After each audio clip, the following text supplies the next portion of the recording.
Ron Lucas, aka Slim L, is an up-and-coming rap artist based out of Mahwah, New Jersey.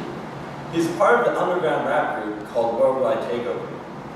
This past fall, their group has taken over Mahwah High School with the release of their single, Jaws the Shark. The hype has been so real that he's released numerous other songs recently, and rumors have been heard that he's coming out with a new album called Titans. Today, we took him in and interviewed him and asked him about his recent stardom in the Mahwah community and all about his up-and-coming track. Let's go.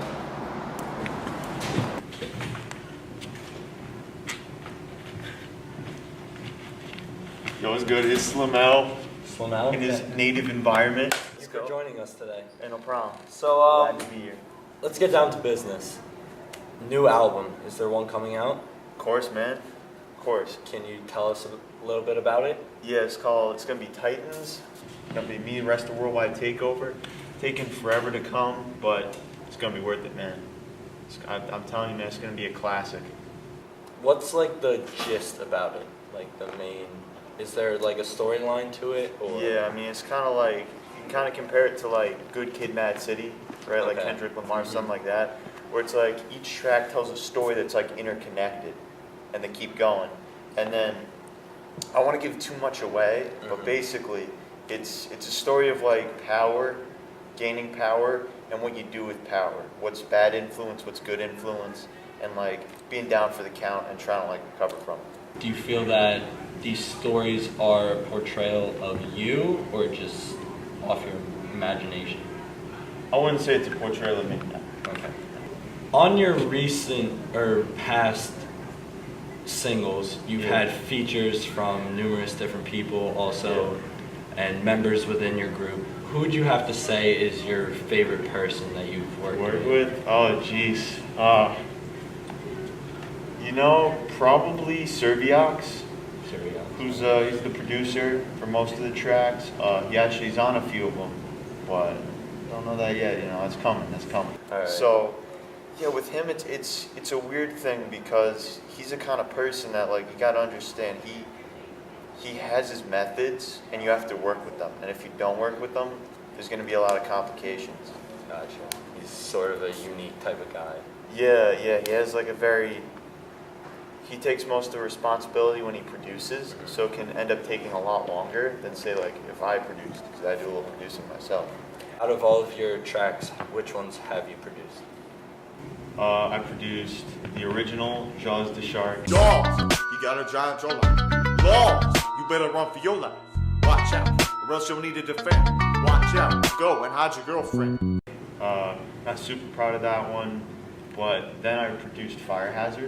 Quick, hurry up, doc. I think we losing him, confusing him. Think the bars we spitting now we're bruising him. Make a decision, doctor. What's the diagnosis? Flow cis deadly. He wasn't ready, so since that event, his expectations are spent. They dead. Which I personally I like that one a lot more than Jaws.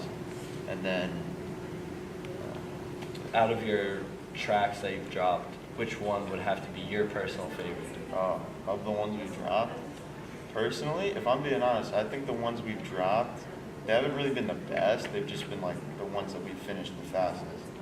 So of them, I definitely rank all of them toward the bottom of the track list of the album as a whole. But of them, I'd say Bar Wars definitely takes top of the. Better step to me when you pull up. You showed up, I can say that. When you hit the playback, it shows me that I had to catch a body. On the track with the smack and I snatch a shot. Double barrel, Bar Wars, Star Wars like it's Anakin. Your name, Slim L. Yeah.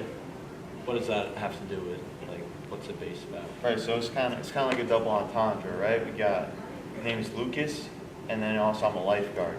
So it's like Slim Lifeguard, Slim Lucas. You got both of them in there, yeah.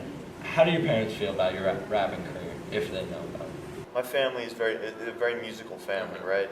Very musically talented. So when I released Jaws the Shark, I felt like even, at that point, hearing it over, I was kind of like, I don't even know if I want to keep going with the album, but after hearing it, I was like, I got to prove that, the rest of my family's got it. I have it. I just need to find it. I need to keep going with it.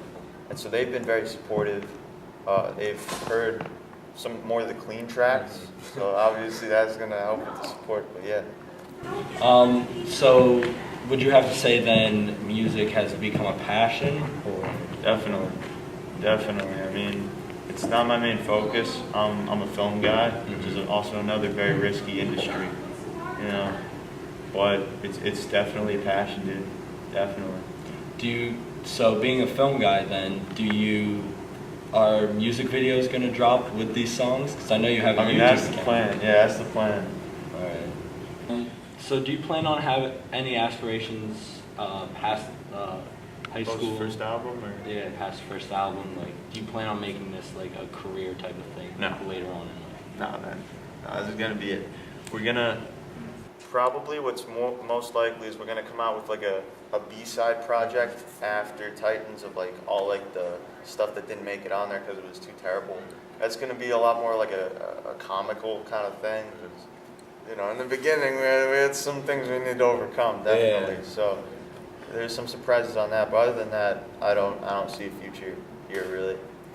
What has been your biggest struggle so far for you? Saying that you overcame. Yeah, I mean, in the beginning, you know, it was kind of a thing where when we ran into Serviaux, right? When we met Serviaux, there was a giant leap in quality. Like he was a very good producer. Going for me, it was like kind of like, you know, okay. I had to learn a lot more. So it became a type of thing where we relied on him a lot more. But as I was saying before, he's a person that really takes his time and gets it because he's all about the quality. Yeah. But sometimes that can suffer because we've been working on this thing for like almost 2 years at this point, going on to like maybe 3 soon. Mm-hmm. So like, you know, it's a, you know, quality over quantity thing. How much you want done, when is it gonna, you know? So that's a big thing. We're still overcoming that now, man. I mean, it's almost done. The album's like maybe a month away, but even now, it's still like got some masters we gotta finish. Off the top of your head, do you mind spinning some bars for us? Some bars. Oh, I knew this was gonna happen, bro. Like in a racer, in a blazer, I'ma bruise ya. I'm rapping these like the Japanese Yakuza. Then I'm chopping you like the Mafia, confuse ya. Move ya, now you in the way, about to lose, bro. Came to me with them bars, I'm like, okay, man. But I'ma split a boy in half like Jack K-Man. That's a chainsaw massacre. Sorry for the heat that I'm packing, sir. They'd be like, act mature, or I'd be like a caliber. Man, that was fire. All right, Slimel, thank you for coming on. It's been great, man. It's been a pleasure. Be sure to check out Titans when it drops. About a month from now. We'll see you then. Yep. On just before you see the final product. Critical reception and I'm hailed as a genius. Worldwide money is the kind